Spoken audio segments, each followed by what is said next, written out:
Hi guys, Righteous Raymond here, back again with another powerful dose of truth for the day. Yes, we are still on the topic of your narcissistic ex, okay? Your narcissistic ex, your toxic ex, your sadistic ex. And I want to talk to you all about why it's different from your typical breakup. It's not the same, okay? So imagine this.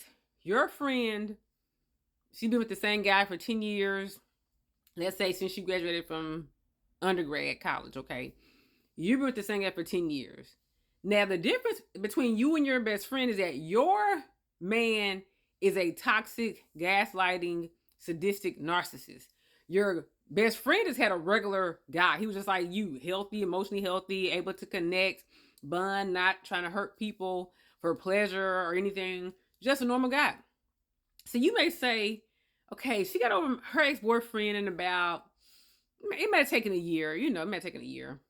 I think sometimes they say it takes like a month for every year of the relationship. So let's say it took 10 months for her to recover, right? It took her 10 months. Now, look at yourself. You're saying, I don't know what it is. Like, my best friend got over her 10-year relationship in 10 months, but I'm still stuck on the things that my ex did to me. Well, here's the difference between your situation and her situation. She was just hurt for 2 months because she was mourning the loss of something that was good. You had to say, don't cry because it's over, smile that it happened. She's crying because something good that was happening to her for 10 years has just ended, okay? She's grieved the loss of something that was good moments, good memories, holidays, vacations together, okay? Netflix and chill, okay? Movie nights. You're mourning something totally different because in your case, you're mourning all the tragedy that you went through. You are actually in recovery, okay? She's mourning a loss of something valuable. You are in recovery from coming out of a tragedy, okay? Her ex-boyfriend, they just grew apart. He might have went to med school and she might have been, working at the gentleman's club, okay? They just went two different ways. Or he might have went into shamanism and she became a Christian, okay? They just grew apart. They had nothing evil against each other. They just grew apart. In your relationship, your partner systematically targeted you, okay? He targeted you and he did everything he could to tear you down, okay? Again, in her situation, it was simply, they might have met at like a college party. They might have met at a fraternity or sorority party, okay? They met at homecoming. It was just two innocent people, boy meets girl, girl meets boy. They happened to hit it off. They met on a blind date. Her brother hooked her up with one of his frat brothers or roommates or whatever. Innocent, okay? Two normal people. But in your case, you were targeted. You didn't just happen to meet serendipitously, okay?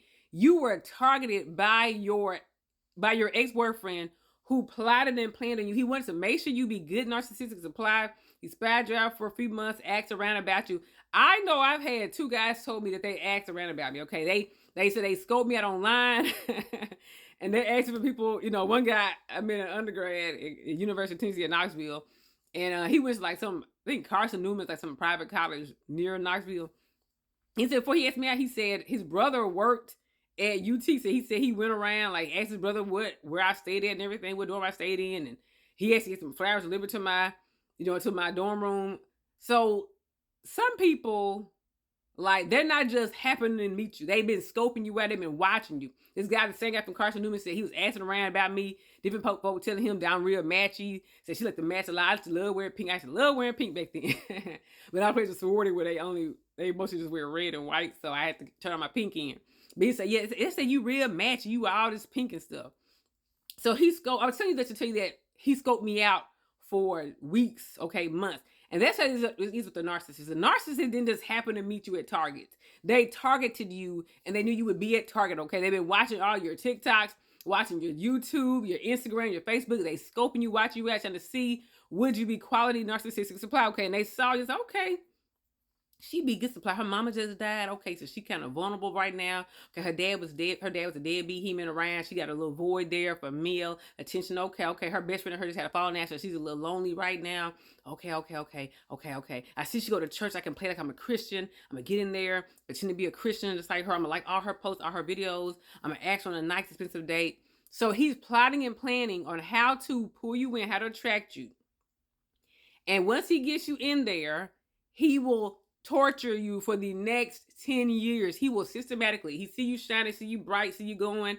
He will systematically try to drown out your bright light. He would try to dim your bright light. He would try to snuff out your light every single day with comments, remarks, jabs, pranks, okay? N-E-G-G-I-N-G.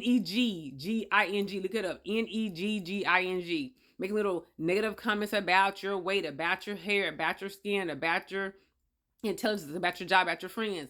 He's trying to break you down, you all. So your best friend is with a man building up something beautiful, okay, for 10 years. Your relationship was a man breaking you down for 10 years.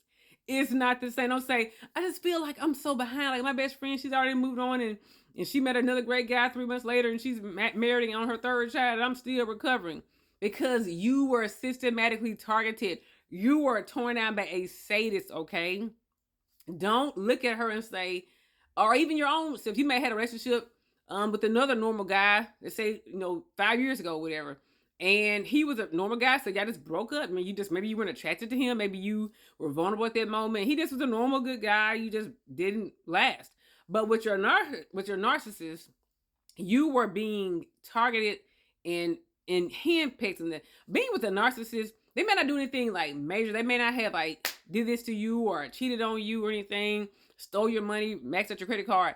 But they just, sometimes it's like the death of 1,000 paper cuts. They just do little bitty things over time that just nick away at your self-esteem, nick away at your confidence. And then next thing you know, you're looking like, why I feel so drained?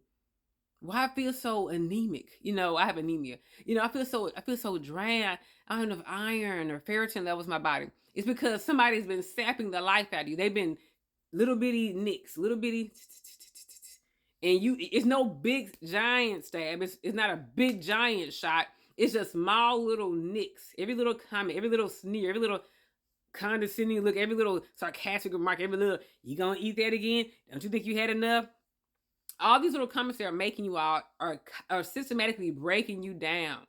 So when you finally get out, when you finally escape, first of all, you got to recover. You're on the shore. Imagine you're like you're fighting like waves in an ocean. And you're just like, you're exhausted. You're like, I can't say no more. I can't say no more. And you finally make it to shore. You're going to spend the next 30 minutes just catching your breath.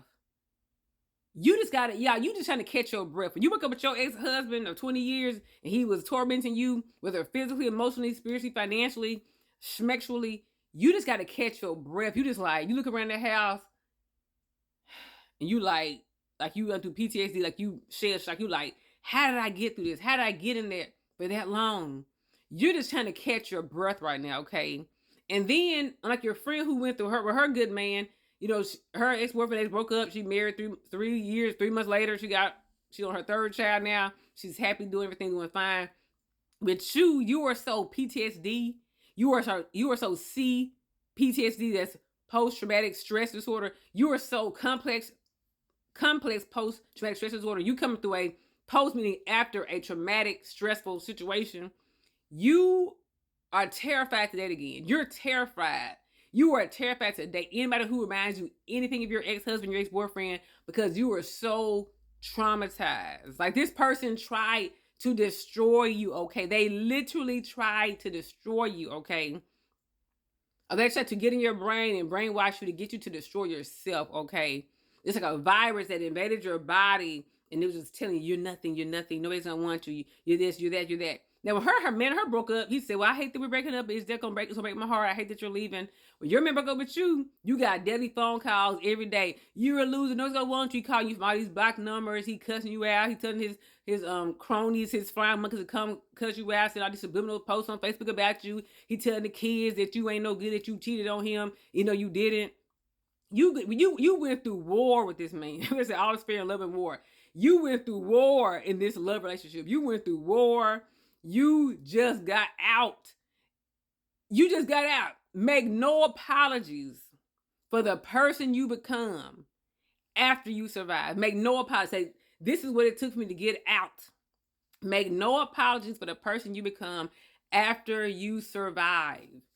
Just be glad you made it. So don't be judging your recovery based on her recovery. Her recovery was different.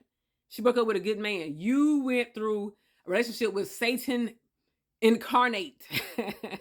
Satan and your husband was possessed. Your boyfriend, your baby daddy was possessed, okay?